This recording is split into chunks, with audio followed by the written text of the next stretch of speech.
The Awakening of Purpose. DAAJI. Message on the occasion of Golden Jubilee celebrations of YOGASHRAM SHAHJAHANPUR 12th February 2026. The Awakening of Purpose. 2 questions. On the first evening of my arrival at the Shahjahanpur ashram, a young lady approached me along with 12 abhyases. She began almost urgently, "I want to become deeply spiritual. So badly. But every time I decide, I fall apart." She continued, "I know exactly what I should do with my life. I have the skills. I have the opportunity. I even have a plan. But when morning comes, I can't get up. Something inside me simply won't let me."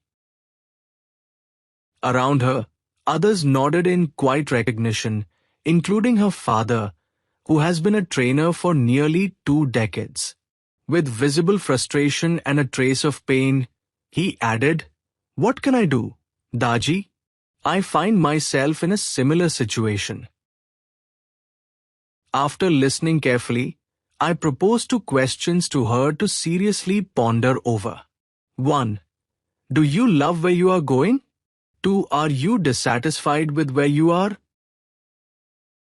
The young lady didn't know what to say, and the whole diagnosis was hidden in that silence. Love versus pain. Are these 2 questions asking about the same thing? No, they are referring to 2 entirely different engines. The first is pulled by love. It has a destination. The energy flows towards something luminous, and the body follows because the heart has already arrived there. The second is pushed by pain. It has no destination, only an escape. The energy moves away from discomfort, and the moment the discomfort eases even slightly, the engine dies. This is why so many of us fall apart every time we decide. When our fuel is dissatisfaction, not love, we give up too easily. This dissatisfaction burns hot for a moment, then grows cold, because the mind adjusts to discomfort and stops running. Purpose versus laziness. We don't understand laziness very well. We see it as a flaw in character, a lack of discipline, and a weakness that can be overcome with force. But laziness is not the same as a lack of energy. It is energy without a goal. When something really interests a so-called lazy person, watch them. They never tire, they don't eat, and they work all night without complaint. Energy was always there, but the flame was missing. In a well-known animated film, a seemingly lazy panda discovers that the power he seeks is already within him. The protagonist, an overweight panda, appears to be the laziest creature in the peaceful valley. He can barely climb the palace steps. He falls asleep during training. The Kung Fu master and other students consider the panda hopeless. By every visible measure, he is the embodiment of tamas. But then comes the pivotal moment. The master discovers that when the lazy panda is motivated by something that genuinely ignites him, he becomes a different being entirely. In the famous kitchen training scene, the panda performs acrobatic feats, splits, leaps, and moves with breathtaking speed, all for a dumpling. The same body that could not do a single sit-up in the training hall is suddenly capable of extraordinary agility. This shows that the energy was always there, but the flame was missing. When something really interests a so-called lazy person, watch them. They never get tired. And the Kung Fu master's deeper insight brings the lesson full circle. The mysterious scroll, when finally opened, is blank. It is in fact a mirror. It proved that there is no secret ingredient. The power has always been within. The fire was never extinguished. It was only sleeping. The will to eat an ice cream. Ask a young boy, "Would you like some ice cream?" What do you think his reply would be? Would he need to summon willpower or struggle to persuade himself? Of course not. When there is genuine interest, energy flows naturally toward it. The weight of unlived purpose. Spiritual traditions do not regard laziness as a disease in itself. Instead, they see it as a sign. In the yogic framework, tamas is the quality of inertia and heaviness. How does it arise? It arises and settles gradually into a life that has lost its reason to move. For example, when a river loses its slope, it does not cease to be water. It just turns into a swamp. The life force remains the same, but its direction changes.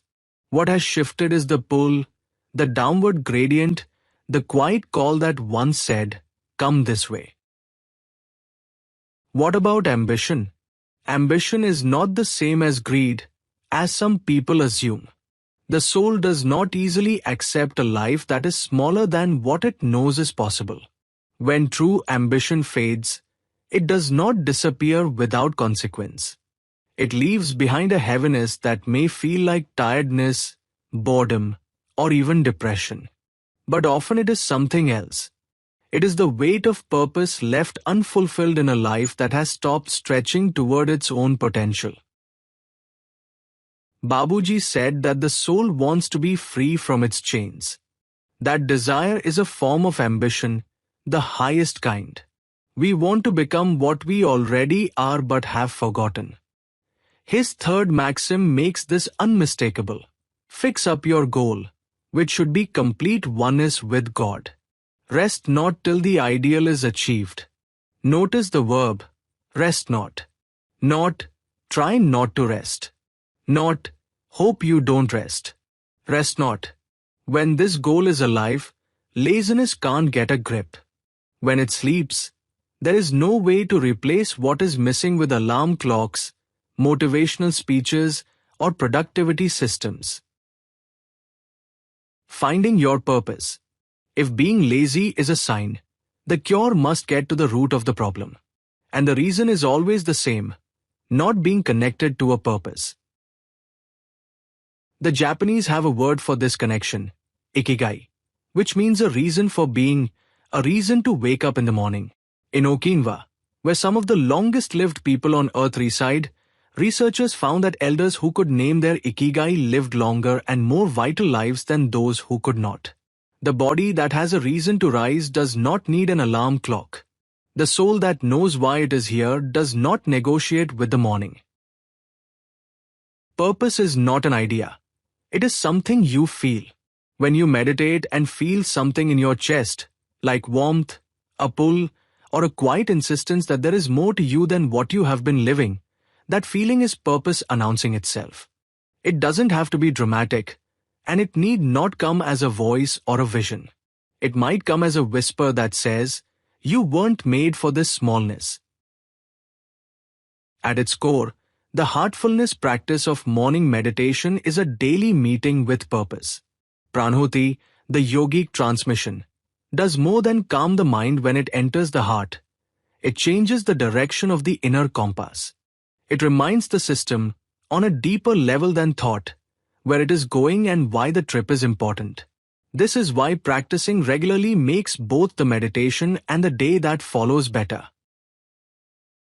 Someone who is truly open doesn't need to make up reasons to be motivated. Motivation arises from a brief encounter with the rationale for existence. It means that we feel motivated when, even for a moment, we remember why we exist. There is also the issue of companionship. Satsang, the company of truth, works on laziness like sunlight works on ice. When we are with someone who is on fire with purpose, we remember our own flame.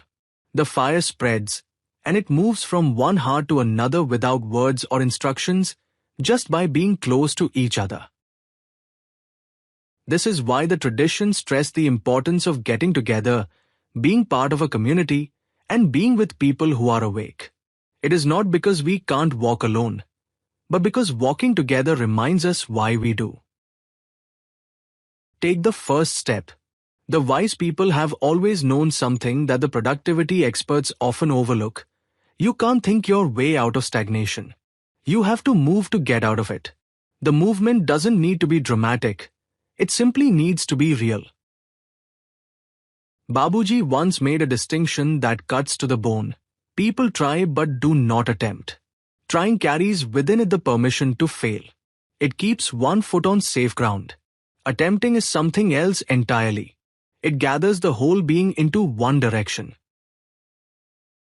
But what do you do when the whole distance feels impossible? Sometimes, when I have to walk on the treadmill for 30 minutes, my mind resists. Everything in me says, not today. In that situation, I say to myself, let me not bother about 30 minutes. Let me do it for just 2 or 3 minutes. And then the magic happens. 2 minutes become 5, and 5 become 15. Before I know it, the 30 minutes are done. The body that refused to begin now refuses to stop. This is the secret. You do not need to conquer the whole distance. You need only to take the first step. Once the action begins, a force larger than willpower takes over. The unfinished walk becomes harder to abandon than it was to start.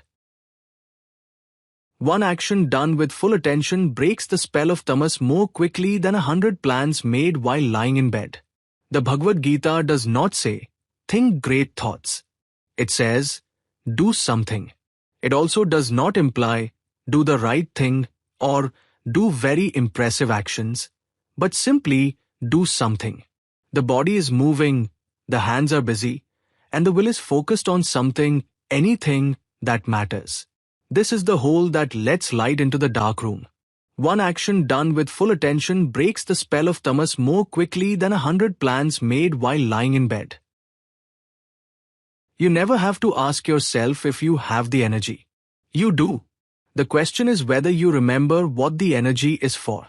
And remembering is not a mental exercise. It's a habit. It's meditation. It's transmission. It is the daily, patient, and unglamorous act of sitting with your heart until it tells you what it has always known.